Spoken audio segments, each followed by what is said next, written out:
Hello students, how are you all? I hope that you all are fit and healthy. I am your English grammar teacher. Take out your English grammar book and take out the very first chapter. As you can see over here, the first chapter name is the sentence. So students, हमने पिछले class में भी sentence के बारे में पढ़ा था. Sentence क्या होते हैं? वो वर्ड्स जिनको हम ज्वाइन करते हैं एकदम सीक्वेंस फॉर्म में, जिनका कुछ ना कुछ एक मीनिंग निकल के आता है, एक सेंस क्रिएट करते हैं, उसको हम क्या बोलते हैं? सेंटेंस बोलते हैं. अगर आपको कुछ ऐसे वर्ड्स दे दिए गए, for example this is a pen.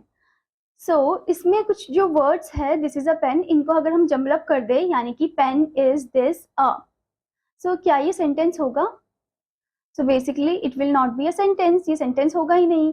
Okay क्योंकि सेंटेंस वो होता है जो कि एक कॉमन सेंस को क्रिएट करता है. ओके एक सेंस क्रिएट करता है और उसका कुछ मीनिंग निकल के आता है, जैसे कि this is a pen. Okay तो आप देख सकते हो दिस इज अ पेन जो है एक मीनिंग दे रहा है हमें कि ये एक पेन है.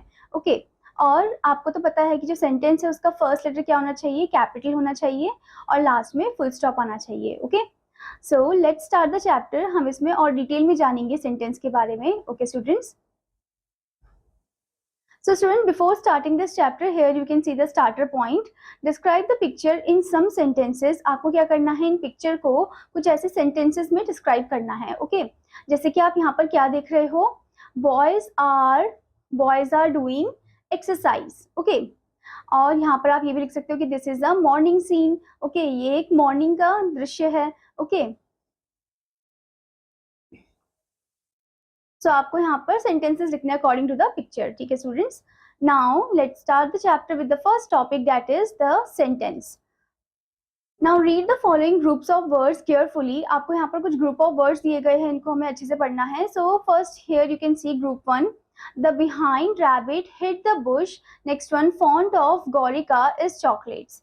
Now read the group 2 one.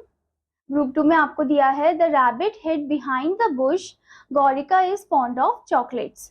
The words in group 1 do not make any sense. हमने जो ग्रुप 1 में वर्ड्स देखे वो कोई सेंस क्रिएट नहीं कर रहे थे, उसमें सब जंबल अप होके आपको दे रखा था. Okay while the words in group 2 make complete sense. जबकि ग्रुप 2 में जो आपको वर्ड्स दिए गए वो एक कंप्लीट सेंस क्रिएट कर रहे हैं.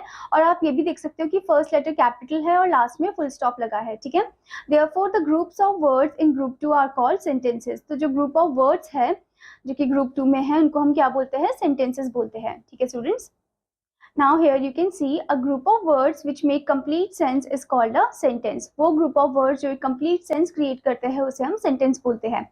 For example here you can C Rohit is a good batsman. Okay now student, before moving further, here comes the point. Did you know a sentence always begin with a capital letter. जो sentence होता है वो हमेशा capital letter से ही start होता है. Okay, now next thing is a sentence ends in a full stop, question mark or an exclamation mark. जो sentence है वो end होता है full stop में, question mark में या फिर exclamation mark में. Okay, now let's explore it. Is a verb necessary part of a sentence? How? क्या verb जो है वो necessary part होता है sentence का? किस तरीके से? तो चलिए जानते हैं. Okay, now here you can see in this one B part, there is no certain rule about the number of words in a sentence. The main characteristic of a sentence is that it must make complete sense. मतलब यहाँ पर ऐसा कोई certain rule नहीं है कि कितने number of words होने चाहिए sentence में. Okay, मेन कैरेक्टरिस्टिक सेंटेंस का यही है कि उसको एक कंप्लीट सेंस क्रिएट करना है. ठीक है, इनकम्प्लीट सेंस क्रिएट नहीं करना है. ओके समटाइम्स अ सेंटेंस में be made up of just one word. कभी कभी क्या होता है कि जो सेंटेंस है वो सिर्फ एक ही वर्ड का बना होता है, जैसे कि आप यहाँ पर देख सकते हो रन. ठीक है, एक ही वर्ड का बना हुआ है ये. नेक्स्ट वन थ्रो, एक ही वर्ड का है. Next is catch. तो आप देख सकते हो एक ही वर्ड से क्रिएटेड है. और आप यहाँ पर ये भी देख सकते हो कि इनसे हमें मीनिंग पता चल रहा है. रन मतलब अच्छा भागना, थ्रो मतलब फेंकना. ठीक है, बॉल को थ्रो करना. ओके कैच मतलब पकड़ना. Okay all the above words are one word sentences. All the three words in the one word sentences run, throw, catch are verbs. अब ये सभी जो words अभी हमने देखे ये क्या थे? one word sentences थे. और ये सभी word जो है ये action word यानी कि verb है. ठीक है, तो इसका मतलब ये हुआ स्टूडेंट कि verb के बिना sentence जो है वो अधूरा होता है. Okay Now student, before moving further, here it is given the self evaluation part. So इसमें आपको क्वेश्चन दिया गया है, आपको क्या करना है, rearrange the following words to make a sentence. आपको rearrange करने हैं वर्ड्स को ताकि आप एक सेंटेंस क्रिएट कर सको. और आपको ये भी ध्यान देना है कि सेंटेंस का फर्स्ट लेटर कैपिटल होना चाहिए, लास्ट में फुल स्टॉप लगना चाहिए. अगर वो क्वेश्चन टाइप का सेंटेंस है तो क्वेश्चन मार्क, अगर एक्सक्लेमेशन टाइप का है, एक्सप्रेशन क्रिएट करे तो exclamation mark. Okay, so this one is your homework part. Okay students.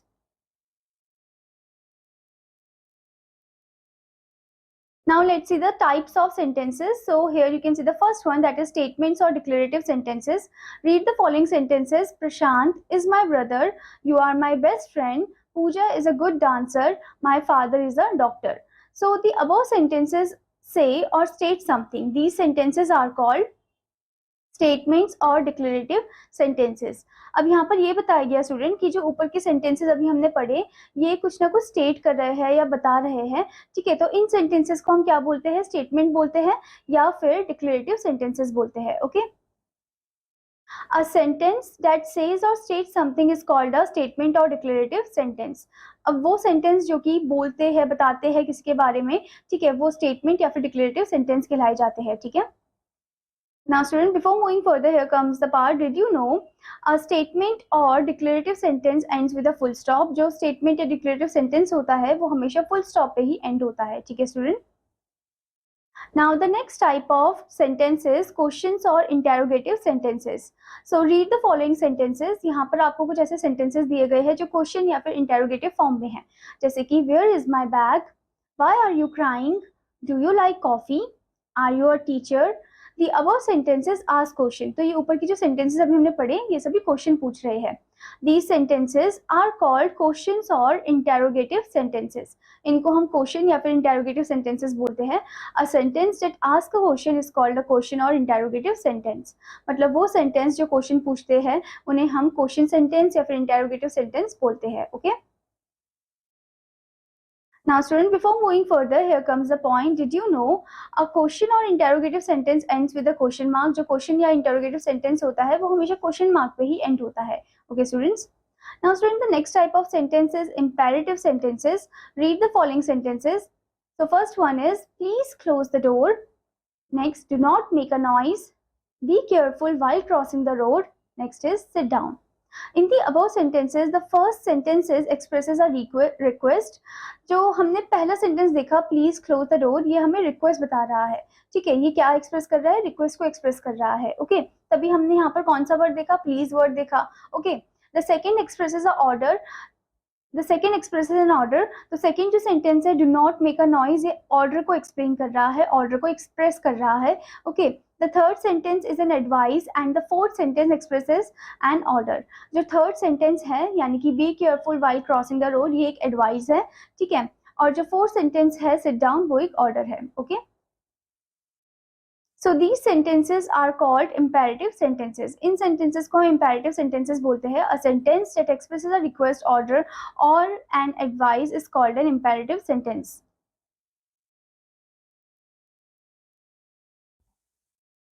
is called an imperative sentence. तो यहाँ पर ये बताया गया कि वो सेंटेंस जो कि एक्सप्रेस करता है रिक्वेस्ट को, ऑर्डर को या फिर एडवाइस को, उसे हम imperative sentence बोलते हैं. Okay students.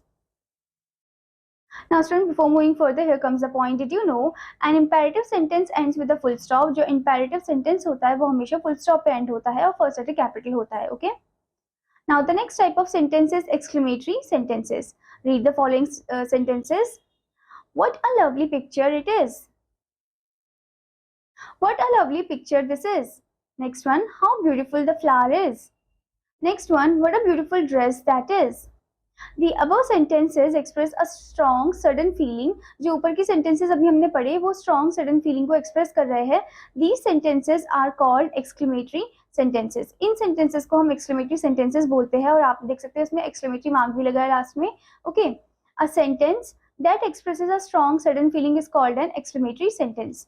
मतलब वो sentence जो कि like express करता है strong और sudden feeling को, उसे हम exclamatory sentence बोलते हैं. ठीक है, जैसे कि हम कुछ ऐसे वर्ड्स भी यूज करते हैं एक्सप्रेस करने के लिए, wow, ouch, oops, aw. Okay, now student, before moving further, here comes the point. Did you know an exclamatory sentence ends with an exclamatory mark? जो exclamatory sentence होता है वो exclamatory mark पे end होता है. ठीक है,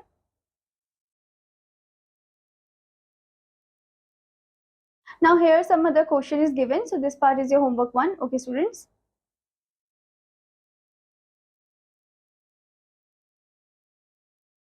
So I hope student कि आपको ये चैप्टर जो अच्छे से समझ में आया होगा.